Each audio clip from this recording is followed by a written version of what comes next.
Cannibal Sisters. Excerpt. The Cannibal Sisters is a scary story from Russia about some horrible events during the Siege of Leningrad in World War II. Today, the city of Leningrad is known as St. Petersburg. My grandfather came from Russia. He was born in Leningrad and lived there during World War II. When we were kids, he told us many stories about his own childhood. There was one story in particular that absolutely horrified me. He told it only once and refused to speak about it again, but he swore it was true. During World War II, in September 1941, the German army had surrounded the city of Leningrad and blocked off all the roads. Nobody could get in or out. They called it the Siege of Leningrad, and it was one of the longest and most destructive sieges in history. Hitler was determined to seize the city, and he didn't care how many buildings he had to destroy or how many innocent people he had to kill. In fact, his plan was to cut off all supplies and starve the entire population to death.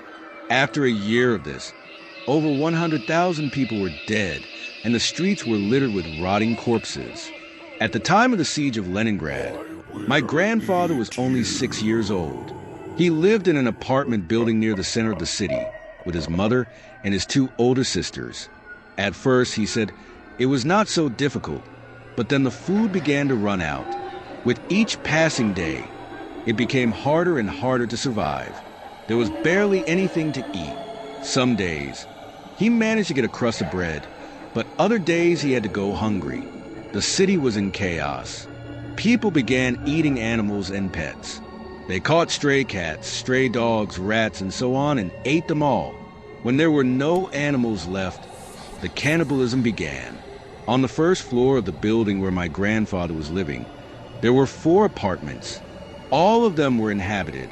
My grandfather and his family lived in the first apartment. The second was occupied by a woman and her 2 sons. The third was occupied by a man and his wife. 2 middle-aged sisters who had never married were living together in the fourth. One night, my grandfather was lying awake in bed, unable to sleep with the hunger. All of a sudden, he heard terrible screams and cries for help, which woke the whole family. It sounded like they were coming from one of the neighboring apartments. His mother's name was Zinaida, and she was a very brave woman. She decided to check what was going on, despite the pleas of her frightened children. She gave them strict instructions to lock the door and not to open it for anyone. She left and the children did as they were told. Standing in the corridor, his mother noticed that the door of the next apartment was slightly ajar. This one was occupied by a woman who had 2 young sons. Zinaida walked slowly to the door and cautiously peered inside. What she saw would haunt her for the rest of her life. Scared to death, she ran back to her own apartment and begged her children to let her back in. When my grandfather and his sisters opened the door, their mother burst in and slammed it shut behind her. She was out of breath and her face was pale. She got them to help her barricade the door, and only then would she tell them what she had seen. On the floor, in a pool of blood, lay a severed hand, she said. There was a sickening stench of blood, and from the depths of the apartment, I could hear disgusting chomping sounds. When they heard that, the older sisters became very upset. My grandfather was so terrified. He ran to the bedroom and hid under the bed. The next day, when his mother went out into the corridor again to take a look around, she saw that the door of the next apartment was firmly closed. Everything was deathly silent. After several weeks, the situation in the city improved a bit.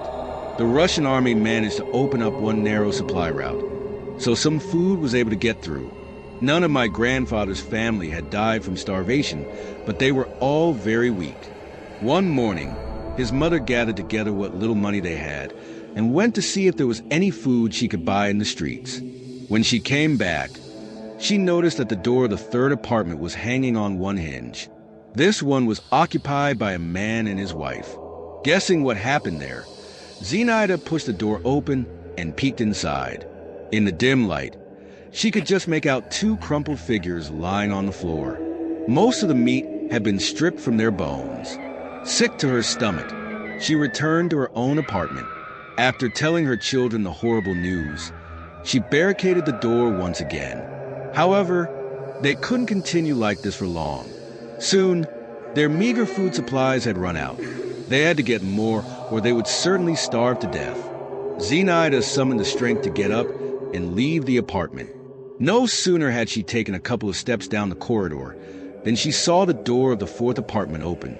There were two middle-aged sisters living there, and one of them came out. The woman looked unusually good. All of the residents of the city were very thin and emaciated, but this woman looked healthy and even a little fat. The woman smiled and said, "Hello." Then she started walking towards Zenaida. Something about the woman's manner set her on edge, and she began to slowly back away. Looking over her shoulder, she caught sight of the second sister, who was creeping up behind her. The woman was clutching a huge axe in her hands. Zenaida let out a strangled scream. She was trapped in the corridor, and there was nowhere she could run. The two sisters closed in, licking their lips in anticipation of their next meal. Salvation came unexpectedly. As it turned out, my grandfather's older sisters saw what was happening. At that very moment, a group of Russian soldiers were passing by on the street outside. The children opened the window and called out to them, screaming and begging them to come to the rescue. Without thinking twice, the soldiers ran into the entrance and quickly made their way up the stairs.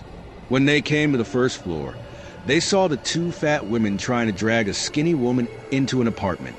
The soldiers leveled their rifles and ordered the women to stop fighting.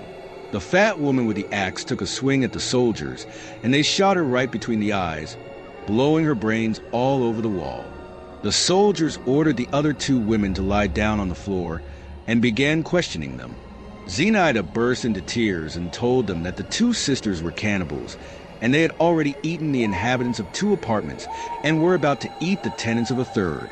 When the soldiers searched the other apartments and came across the half-eaten remains, they realized she was telling the truth. Thus, the soldiers rescued my great-grandmother and her family. They ordered the remaining sister to kneel down on the ground and executed her on the spot with a bullet to the back of the head. That was the punishment for cannibalism at the time. A year later, the Russian army managed to push the Germans back, and the Siege of Leningrad ended. Over 1,500,000 people had died, and another 1,500,000 had been evacuated. Somehow, my grandfather and his family managed to survive the whole thing. After all, those two fat sisters had a lot of meat on their bones,